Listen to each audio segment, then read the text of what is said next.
వందనాలు తెలియజేస్తా ఉంటున్నా. ఓ రోజు ఎక్కువ బతికాము అని అంటే దానికి కనీసం 2 కారణాలు. ఒకటి, సరి చేసుకోవాల్సి ఇంకా ఏదో ఉంటుంది, ప్రభు పని కొరకు ఇంకా ఏదో కొరతగా ఉంది కాబట్టే మన ఊపిరి ఇంకా కొనసాగించబడింది అని గుర్తుపెట్టుకోవాలి.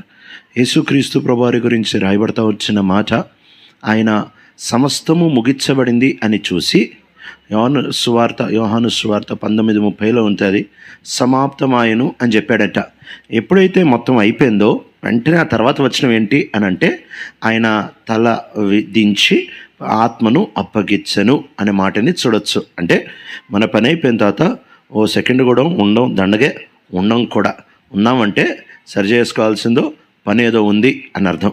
కాబట్టి ఆ పని ఏంటి అనే ఆ నేపథ్యంలో దేవుణ్ణి మనం ఎలా ప్రేమించాలి, లేక దేవుని ఎడల మనకుంటున్న ప్రేమని ఎలా అధికం చేయాలి